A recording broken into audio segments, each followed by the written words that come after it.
Hari ini orang mengajukan pinjaman untuk UMKM itu sudah tidak lagi jauh-jauh harus ke bank. Hari ini tuh banyak perbankan yang sudah menggunakan m-bankingnya untuk mengajukan pinjaman. Ya. Gitu. Nah ini apakah sudah sampai situ Bang Jatim? Nah ini tentunya PR kita bersama. Apa kalau bahasanya Gensi itu in this economy, katanya gitu ya, in this economy. Kita nggak boleh hanya berpaku pada rutinitas. Ya. Nggak boleh hanya rutinitas sehari-hari. Kita harus terus inovasi. Kita harus jemput bola. Gitu.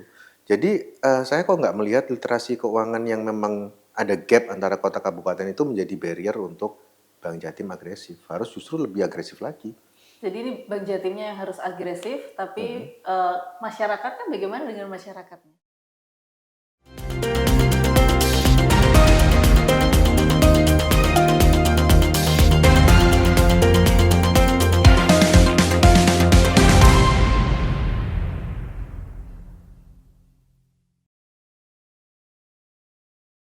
Selamat datang di podcast Ngode, ngobrol bareng Dewan di Sang Legislator, dan episode kita kali ini kita akan membahas tentang peran bank daerah dalam menggerakkan perekonomian rakyat. Dan kita ketahui bahwa bank daerah sering dianggap hanya sebagai tempat menyimpan uang atau menyalurkan kredit. Namun di Jawa Timur perannya jauh lebih besar, mulai dari membantu UMKM bertahan, membuka akses modal bagi pedagang kecil, hingga menggerakkan ekonomi desa dan pasar rakyat. Lalu seberapa besar sebenarnya kontribusi bank daerah dalam menjaga denyut perekonomian masyarakat Jawa Timur?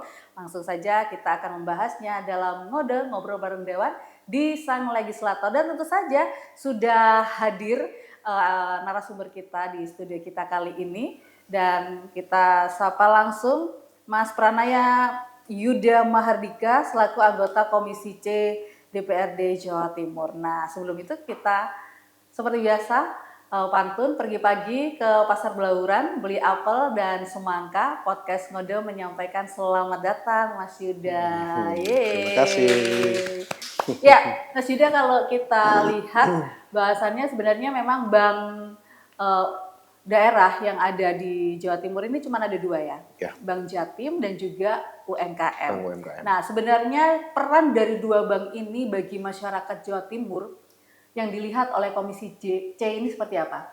Ya, kalau kita bicara soal perbankan ya, sebetulnya dua bank daerah ini memang sangat-sangat berbeda.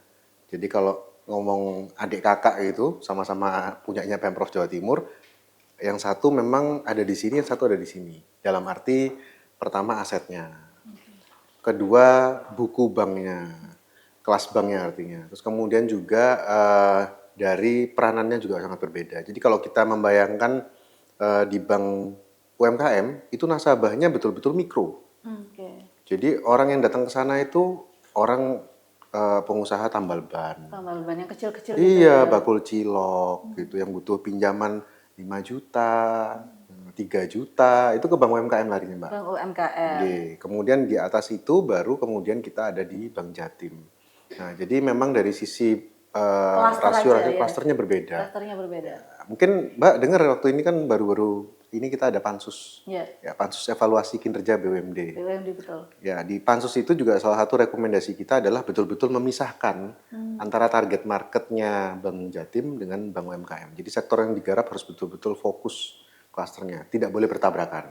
Nah, sejauh ini pansus yang sudah dibahas seperti apa nih? Ya, pansus yang sudah kita bahas tuh tentunya kita membeber dari sisi perolehan PAD dulu.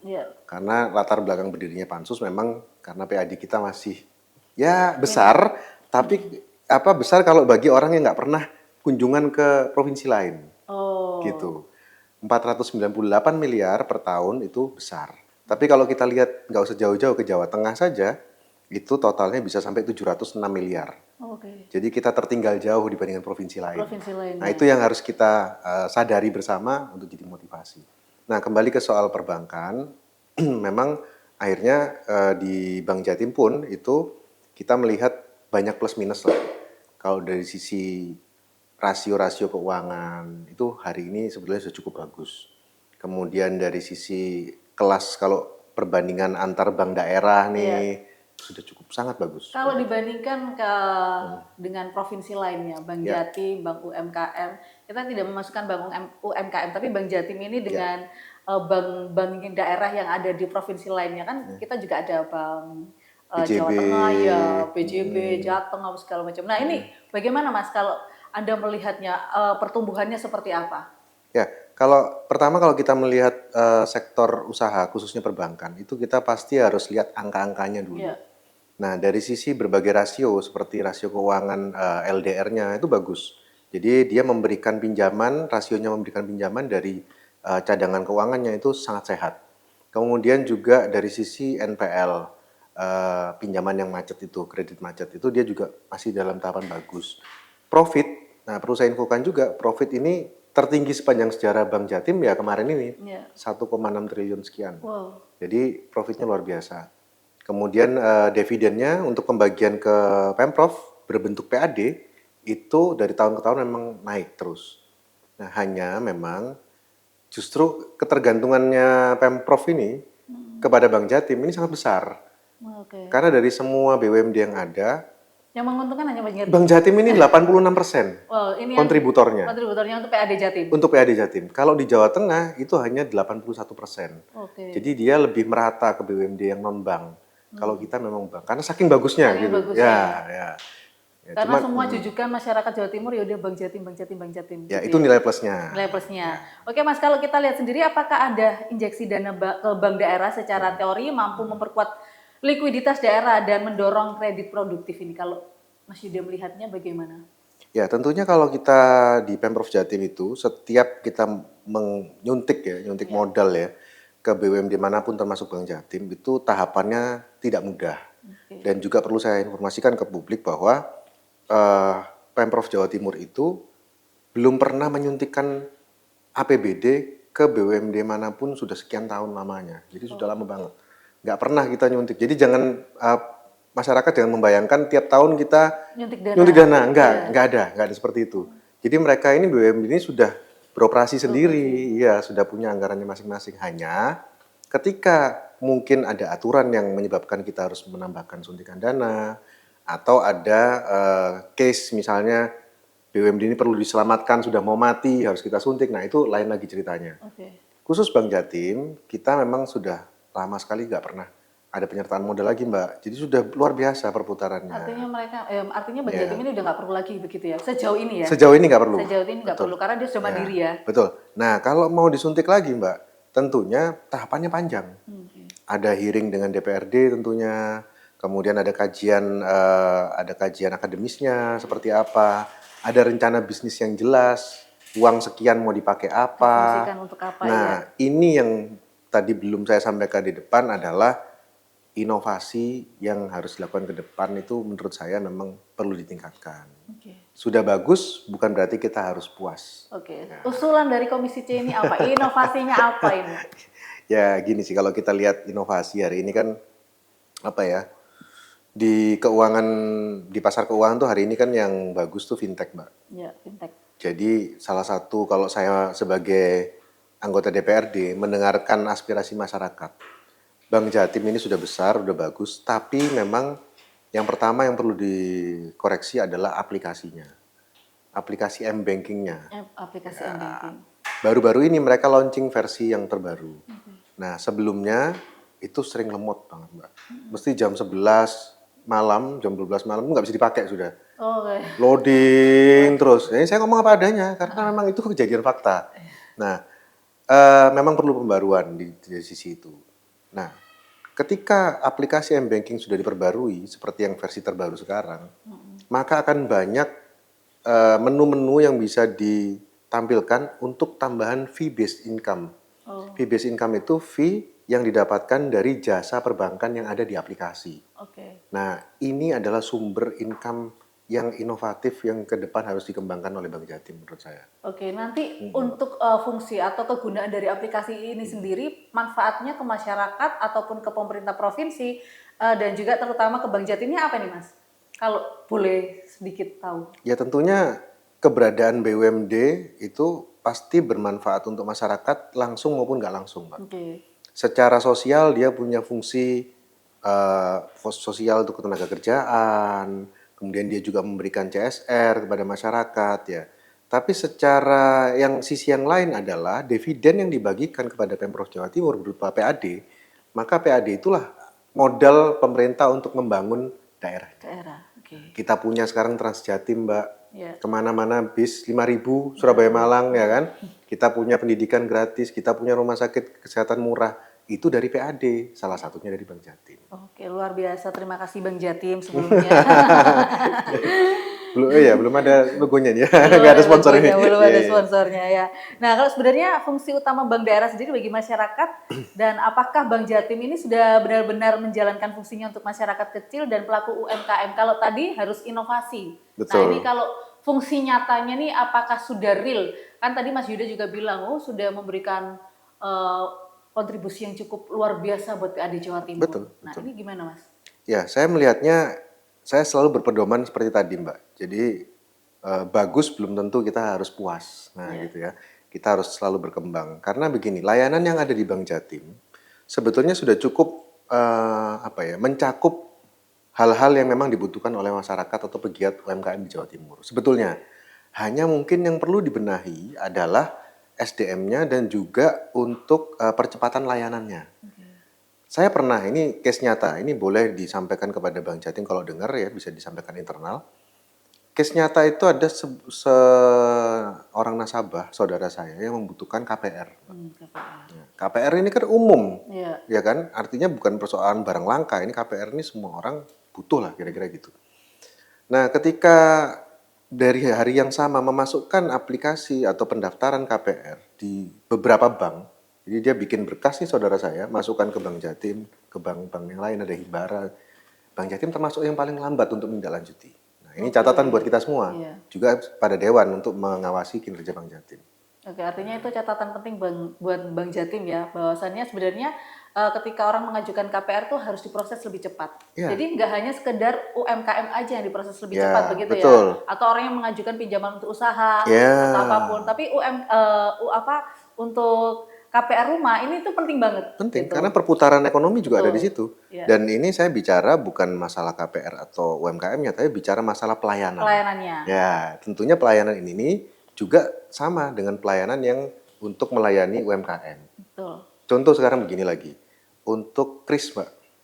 Nah, kris ini kan juga hari ini siapa sih kita nggak pakai kris? Pakai kris, betul. Tambal ban aja bayarnya pakai kris, ya kan? Bakul sayur pakai kris. Beli cilok pakai kris. Nah, saya selalu menyarankan pada Bank Jatim untuk lebih masif lah pada UMKM yang ada di Jawa Timur ini dibukakan layanan kris. Karena dari kris itu selain tabungan dana murah, ya kan, uang dana murah untuk Bank Jatim, yang kedua dari kris itu ketika UMKM-nya berkembang, pasti dia nanti akan butuh pinjaman modal. Kemudian mungkin kalau dia udah agak besar lagi, dia akan pakai payroll-nya Bank Jatim, modal dari Bank Jatim dan seterusnya. Jadi multiplier efeknya itu akan luar biasa buat Bank Jatim.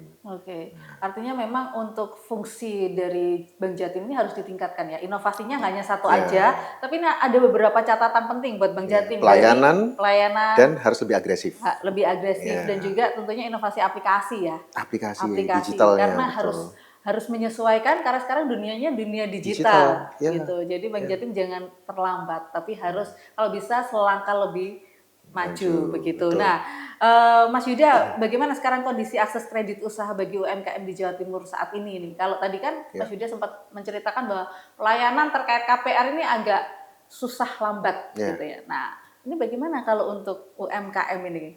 Akses kredit usahanya apakah lancar kayak jalan tol atau macet-macet karena banyak traffic light-nya?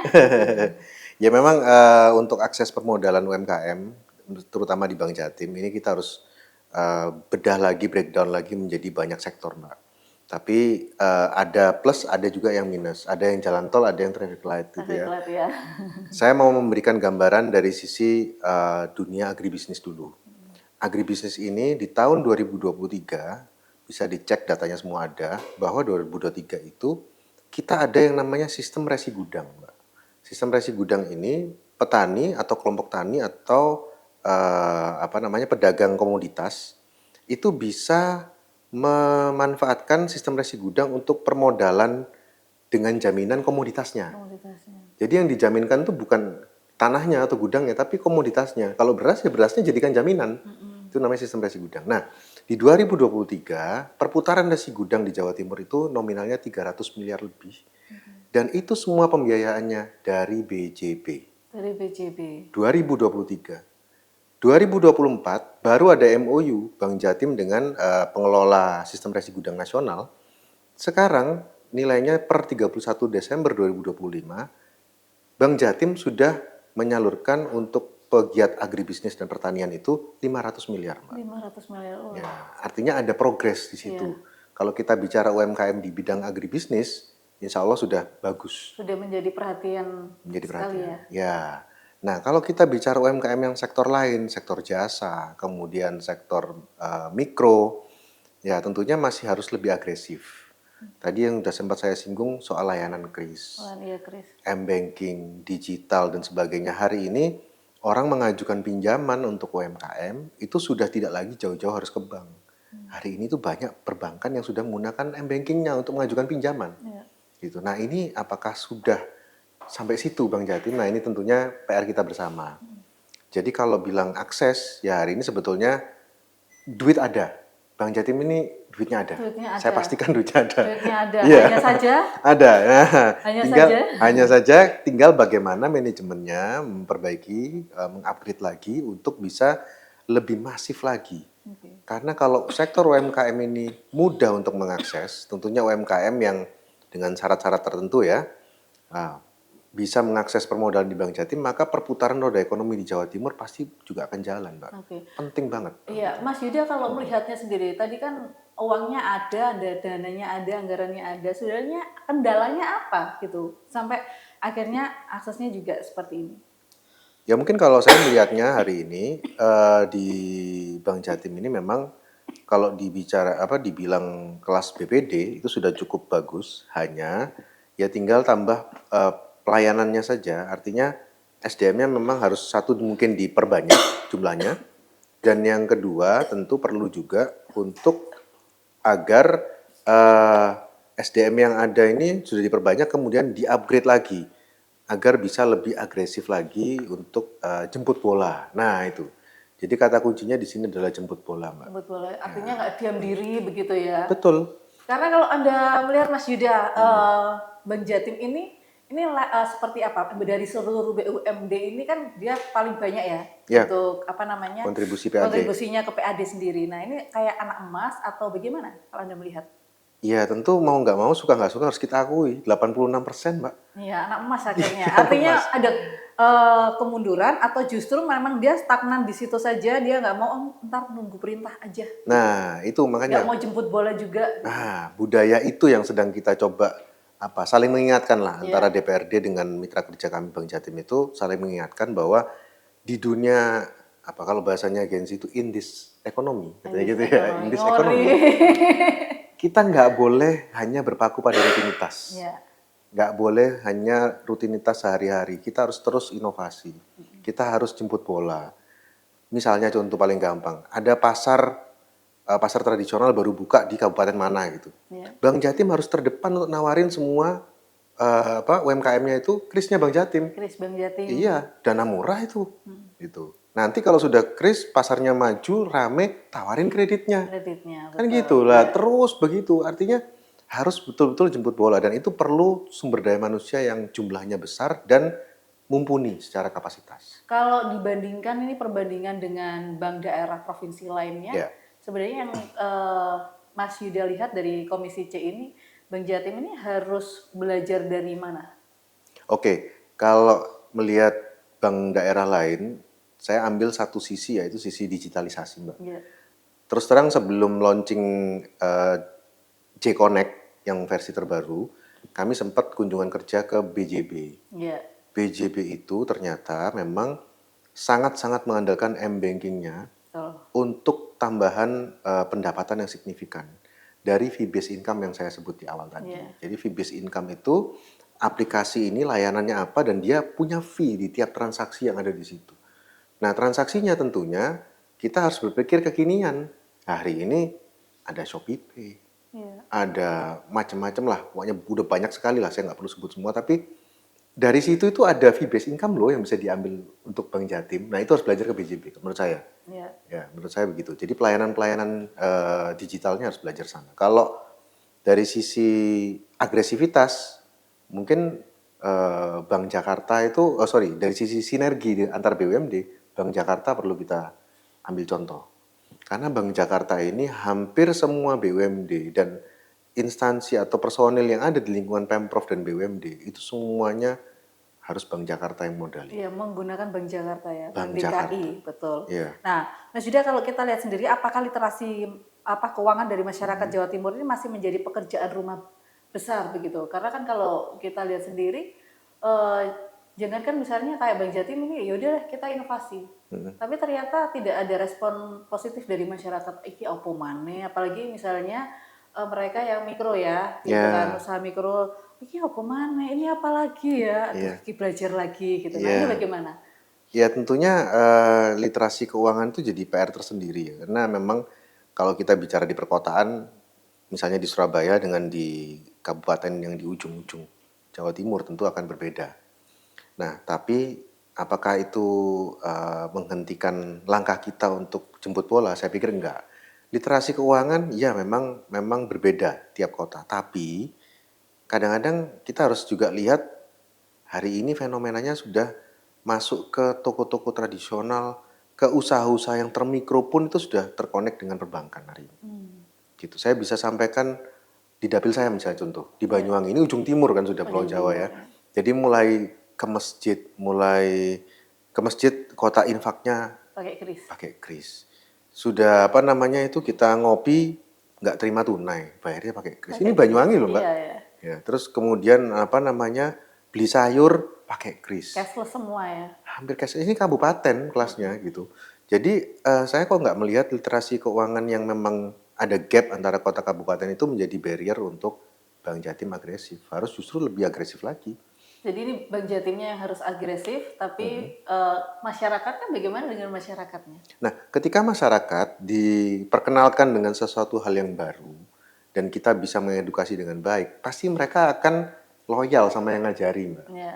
Nah, itu yang pedoman yang harus dipakai oleh Bank Jatim. Jadi kalau Bank Jatim yang pertama kali ngajari, mereka pasti pakai krisnya Bank Jatim. Krisnya Bank Jatim. Iya. Artinya memang tak kenal maka tak sayang. Tak kenal maka tak sayang. Jadi harus dikenali dulu biar masyarakat ini juga sayang sama Bank Jatim begitu. Betul. Iya, Mas kalau tantangan terbesar pelaku usaha kecil saat ini mengakses pembiayaan dari Bank Jatim ini seperti apa? Bagaimana?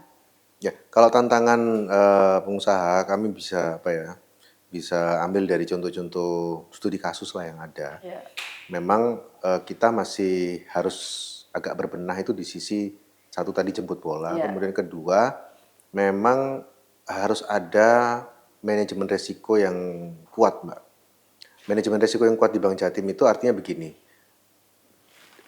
bidang manajemen resiko yang ada di sana itu harus betul-betul profesional dan bisa memilah mana usaha-usaha yang NPL-nya kecil, mana yang resikonya besar bisa jadi kredit macet, itu harus lebih cepat lagi analisisnya. Nah, artinya kembali lagi pada kecepatan pelayanan. Bank Jatim varian layannya sudah cukup variatif. Hanya untuk akses dalam hal ini kecepatan pelayanan, kecepatan appraisal, kecepatan penilaian terhadap suatu usaha itu yang harus di-upgrade lagi. Ketika itu sudah di-upgrade lagi, maka kita bisa kok. Sebenarnya kita bisa bersaing dengan bank-bank Himbara misalnya bisa. Oke, terus kemudian kalau di era vintage ini dan pinjaman online ini kan yang tumbuh cepat, bagaimana Bank Daerah ini bisa tetap relevan? Tadi seperti dijelaskan bahwa harus inovasi-inovasi dan jangan harus satu langkah lebih cepat ya kan, Mas. Betul. Nah ini bagaimana kalau di era vintage ini pinjaman online yang tumbuh cepat ini? Nah saran saya harus menggandeng banyak mitra, termasuk DPRD dalam hal ini. Ya ini contoh simpel aja. DPRD Jawa Timur ini ada 120 orang. Tiap tahun mereka melaksanakan reses menyapa masyarakat konstituen. Ketika ada hubungan baik sinergi antara Bank Jatim dengan anggota DPRD misalnya, kenapa enggak kalau tiap reses juga mensosialisasikan, ikut nempel ke anggota dewan, ketemu konstituen yang itu juga pasti ada yang pengusaha, ada yang petani, ada yang macam-macam. Tawarkanlah produk-produk Bank Jatim di situ daripada konstituen atau masyarakat di dapil itu terjebak pinjol misalnya. atau uangnya diputar di judol misalnya. Kan mendingan dia mengembangkan usaha dengan Bank Jatim. Mungkin selama ini tadi Mbak bilang, belum kenal maka belum sayang, Mbak. Betul. Nah, kenalannya gimana? Lewat anggota dewan. Anggota dewan. Reses dia ikut. Ada workshopnya anggota dewan di kabupaten, ikut. Ya. Itu baru anggota DPRD provinsi. Belum yang kota kabupaten Jawa Timur. Iya, kan bisa disinergikan. Artinya kan ada bergandeng tangan begitu ya. Iya, betul. Nah, kalau bagaimana Bank Jatim ini beradaptasi dengan perkembangan transformasi digital saat ini? Kalau tadi kan memang agak kurang ya Mas ya. Iya. Nah, kalau melihatnya Komisi C, target ke depan ini seperti apa sih Bank Jatim harus bagaimana untuk mereka bersandingan dengan digitalisasi? Oke, kalau ke depan tentunya harus ada penguatan Mbak di di divisi IT-nya. Iya. Karena mungkin kita juga bisa melihat fakta yang ada ya, walaupun sudah lewat dan mudah-mudahan sudah tuntas, bahwa bank itu pasti tidak lepas dari satu, ada upaya-upaya fraud, itu ada. Iya. Kedua, ada upaya-upaya menjebol, hacker jebol tabungannya orang, ya kan gitu ya. Nah, itu semua kan kembali ke divisi IT. Nah, gimana caranya divisi IT Bank Jatim yang ada itu sekarang terus mengupgrade diri supaya mengikuti perkembangan zaman. Jangan sampai teknologi kita ini kecolongan oleh hacker. Iya. Kemudian terjadi lagi yang kemarin. Yang kemarin tuh ratusan miliar. Ratusan miliar, iya. 129 miliar dibobol oleh hacker. Nah, hal-hal seperti itu harus dijaga oleh manajemen yang baru ini. Harus diantisipasi. Harus diantisipasi, supaya tidak ada kecolongan lagi. Waduh. Itu perampok Mas. Aduh. Itu bukan kecolongan tapi perampok ya kan. Ya Mas, kalau indikator dari yang digunakan DPRD untuk menilai kesehatan dan manfaat Bank Jatim bagi masyarakat ini sejauh ini bagaimana Komisi C melihatnya? Oke, jadi kami tentu kembali lagi pada cita-cita pendirian BUMD. BUMD itu ada di sebuah pemerintahan, itu pasti ada dua amanah besar. Ya. Yang pertama ada fungsi sosial, di mana dia bisa merekrut tenaga kerja, ya, mengurangi pengangguran, kemudian bermanfaat untuk masyarakat berupa mungkin CSR, ya. Kemudian ikut serta mengembangkan ekonomi masyarakat. Nah, yang berikutnya lagi fungsi PAD. Ya, tentu usaha didirikan bukan untuk rugi. Ya. Kita mempekerjakan orang, kita membawa dampak sosial ke masyarakat, tapi jangan sampai minus ya kan? Harus profit. Nah, hari ini menurut kami memang dua-dua fungsi ini sudah terjalani dengan baik oleh Bank Jatim. Hanya memang upgrade itu tadi yang perlu. Upgrade inovasi ya. Iya, ini BUMD yang kita cintai bersama lah, karena 86%, 86%. Gitu. Soalnya penyumbang terbesar Betul. PAD untuk Jawa Timur. Betul. Ya kan, kalau tanpa Bank Jatim ini kita nggak tahu pembangunan di Jawa Timur seperti apa. Nah, terakhir Mas Yuda, kalau kita kasih rekomendasi nih 3 prioritas anggaran guna memperkuat peran Bank Jatim ini apa saja menurut Komisi C, khususnya Mas Yuda ini usulannya bagaimana? Oke, saya melihat Bank Jatim yang pertama harus betul-betul fokus pertama adalah digital banking. Ya, jadi harus mulai merambah ke sana. Dan Bank Jatim dengan digital banking itu akan ada di hati masyarakat Jawa Timur, dimanapun dia berada. Masyarakat Jawa Timur yang ada di Mekah, Madinah misalnya, masyarakat Jawa Timur yang sedang merantau di Kalimantan misalnya, tapi nggak ada kantor Bank Jatimnya, minimal dia dengan membawa digital banking di HP-nya itu dia akan terus melakukan transaksi, memberikan PAD pada Jawa Timur. Artinya memudahkan transaksi masyarakat ya. Betul. Gitu. Jadi nggak hanya melulu misalnya warga Jawa Timur yang ada di luar negeri ini bisa langsung transaksi secara lancar gitu. Ya, jadi perkuat di situnya, diperbagus interface-nya, terus dicegah bobolnya, ya kan? Dan dipermudah layanan-layanan yang ada di situ. Oke, harapannya Mas Yuda dari Komisi C sendiri untuk Bank BUMD khususnya Bank Jatim dan Bank UMKM ini, karena kalau tadi kita bahasnya banyak Bank Jatimnya ya, karena kan dia memang super sekali gitu kan. Nah, kalau Bank Jatim ini harapannya bagaimana kepada masyarakat Jawa Timur dan pemerintah Provinsi Jawa Timur selain berinovasi, kemudian untuk UMKM sendiri seperti apa supaya ini juga dikenal oleh masyarakat Jawa Timur. Maksudnya UMKM, Bank UMKM Bank apa? UMKM. Oh, Bank UMKM ya. Kalau Bank UMKM ini kami tentunya berharap SDM yang ada dibenahi secara serius. Artinya memang pembenahan secara SDM itu menjadi prioritas kalau menurut pandangan kami sebagai anggota Komisi C ya kepada Bank UMKM. Jadi perbankan ini tidak melulu soal layanan, Tapi perbankan ini juga adalah masalah trust. Ya, masalah Kepercayaan trust, ya. kepercayaan orang terhadap orang. Dan itu penting banget dijaga oleh Bank UMKM, yang mana sebetulnya Bank UMKM ini juga banyak program-program kita titipkan di situ, Mbak. Iya. Program-program kredit bersubsidi untuk petani, kredit bersubsidi untuk UMKM itu banyak kita titipkan di Bank UMKM. Tapi dijalankan apa enggak? Alhamdulillah dijalankan. Dijalankan. Hanya mungkin apa ya?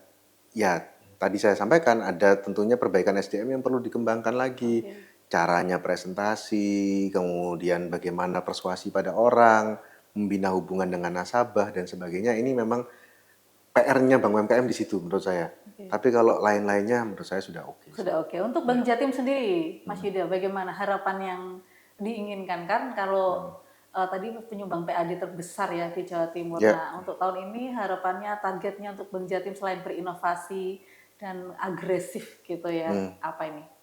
Harapan kami yang satunya lagi adalah tentunya Bank Jatim bisa bersinergi dengan semua BUMD yang lain untuk membantu permodalan maupun supporting booster dari perekonomian BUMD yang lain.